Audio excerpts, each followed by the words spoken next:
আসসালামু আলাইকুম। গত কয়েকদিন সূর্যের দেখা একেবারেই পাওয়া যায়নি। আবহাওয়া খারাপ থাকার কারণে সূর্য ওঠেইনি। আলহামদুলিল্লাহ গত ২-৩ দিন যাবৎ আবহাওয়া একটু স্বাভাবিক হয়েছে, এর পাশাপাশি রোদও উঠছে এখন। শীতের মৌসুমে সবথেকে বড় সমস্যা যেটা হয় আমাদের সেটা হচ্ছে ধান শুকানো যায় না, কারণ এই সময় রোদ তেমন একটা ওঠে না। তাই আমরা আগে থেকেই প্ল্যান করে রেখেছিলাম শীত আসার আগেই আমরা এই কাজগুলি করে রাখবো। এজন্যই মূলত শীত আসার আগে আমরা ধানগুলিকে শুকিয়ে রেখেছিলাম সিদ্ধ করে, যাতে করে এই ধানগুলি পরবর্তীতে আমরা ভাঙতে পারি। এখন মাটির যে ভাসিগুলির মধ্যে আমাকে ধানগুলি ভিজাতে দেখছেন, এইটা মূলত লক্ষ্মীদিঘা ধান। এই ধানগুলি মূলত হচ্ছে আমরা চাল তৈরি করে নিজেরা খাই, এবং এর পাশাপাশি আপনারা যারা আমাদের থেকে অর্ডার করে লাল চালটা নেন, এটাই মূলত সেই লাল চাল যেটা আমরা আপনাদেরকে দিয়ে থাকি। স্বাভাবিকভাবে অন্যান্য ধান সিদ্ধ করার ক্ষেত্রে যে নিয়ম ফলো করা হয় এইটা একটু ভিন্ন। এর কারণ হচ্ছে এটাকে অনেকক্ষণ পর্যন্ত ভিজিয়ে রাখতে হয়, এর পাশাপাশি অনেকক্ষণ পর্যন্ত এটাকে সিদ্ধও করতে হয়। তো যাই হোক, আলহামদুলিল্লাহ মোটামুটি আমরা ধানগুলিকে একটা খোলার মধ্যে নিয়ে নিয়েছি, তারপর সুন্দর করে ওইটার উপরে আমরা চটের একটা ছালা দিয়ে দিয়েছি। এরপর ওটাকে সুন্দর করে ভিজিয়ে আমরা আগুন ধরিয়ে দিয়ে তারপর এটাকে বেশ কিছুক্ষণ পর্যন্ত জাল দিয়ে সিদ্ধ করব। পরিপূর্ণভাবে সিদ্ধ করার জন্য এটাকে অনেকক্ষণ পর্যন্ত যেহেতু আমাদেরকে জাল দিতে হয়, জালের ফলে ধানগুলি ফেটে যায়, এবং ওই ধানগুলিকে পরবর্তীতে আমরা রোদ্রে শুকানোর জন্য উপরে নিয়ে এসেছি, অর্থাৎ ছাদে নিয়ে এসেছি। শুকানোর পরে মূলত এটাকে আমরা নিয়ে যাবো মিলে। ধান শুকাতে দিয়ে একজন মানুষ সেখানে সবসময় বসে থাকতে হয়। এর কারণ হচ্ছে আমাদের বাড়িতে প্রচুর পরিমাণে কবুতর রয়েছে, এই কবুতরগুলি ধানের মধ্যে এসে বসে, যে কারণে এটাকে পাহারা দিতে হচ্ছিল। তো আলহামদুলিল্লাহ ধানগুলিকে সুন্দর করে সিদ্ধ করে শুকিয়ে আমরা নিয়ে এসেছি মিলে নিয়ে আসার পর এটাকে এখন আমরা সুন্দর করে ভাঙিয়ে নিব এখান থেকে।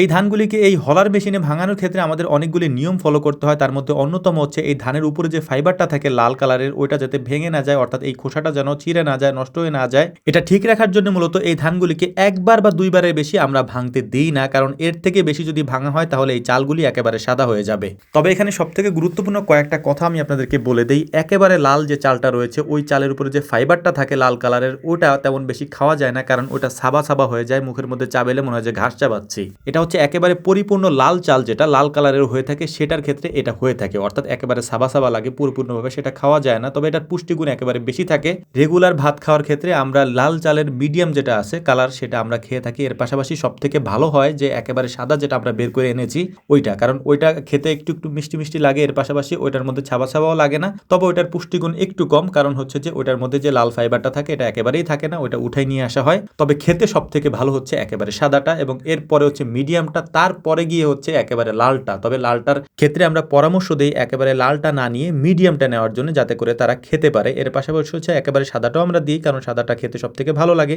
তো যাই হোক, অনেক কথা বলেছি, আমরা এবার আমাদের কাজগুলি করে ফেলি। আর এর পাশাপাশি আমরা স্ক্রিনে নাম্বার দিয়ে দিব, যদি আপনাদের প্রয়োজন হয় ওই নাম্বারে কল দিয়ে অথবা হোয়াটসঅ্যাপ করে আমাদের থেকে চালগুলি নিতে পারবেন। ইনশাআল্লাহ আমরা খুব সুন্দরভাবে আপনাদেরকে পৌঁছে দিব। তো যাই হোক, আলহামদুলিল্লাহ লাল চালটা করে নিয়ে আসার পর সবাই বলল যে ঠিক আছে, চাল যেহেতু করে নিয়ে আসছি, আমরা বড় একটা মাছ এনে এই চাল দিয়ে রান্না করে খাবো ইনশাআল্লাহ। তো সেটাই আমরা করার চেষ্টা করছিলাম। পুকুর থেকে ধরার জন্য অনেক ট্রাই করেছি, কিন্তু শীতের দিন যেহেতু পুকুর থেকে মাছ আমরা ধরতেই পারিনি, এ কারণেই বাজার থেকে বড় সাইজের একটা কাতল মাছ আমরা কিনে নিয়ে এসেছিলাম, যেটার ওজন ছিল প্রায় 4 কেজির মতো। মাছটা মোটামুটি অনেক বড় সাইজের হওয়ার কারণে মাছটাকে ভাজতেও আমাদেরকে একটু বেগ পেতে হচ্ছিল, কারণ আমরা যে তাওয়ার মধ্যে এটাকে দিয়েছি মোটামুটি তাওয়াটা জুড়ে গিয়েছিল, মানে এত বড় ছিল মাছটা। তো যাই হোক, আলহামদুলিল্লাহ মাছটাকে আমরা সুন্দর মতো ভেজে নিয়েছি। ভেজে নেওয়ার পর আমরা যে লাল চালের ভাত এখানে সিদ্ধ করেছিলাম, বা ভাত যেটাকে আমরা তৈরি করেছি, ওটাকে আমরা মাঠটাকে ফেলে দিয়ে নিচ্ছিলাম। এবং এই যে মার বলি, বা আমাদের গ্রাম্য ভাষা এটাকে ফ্যান বলে, এটা খেতেও অসাধারণ লাগে। অর্থাৎ লাল চালের যে মাঠটা থাকে, এটা যদি লবণ দিয়ে বা একটু হলুদ দিয়ে খাওয়া যায়, দেখবেন যে অসাধারণ লাগে। ছোটবেলায় আমরা খেতাম, তো ওইটাই আমরা এখনো খাই আলহামদুলিল্লাহ আর কি।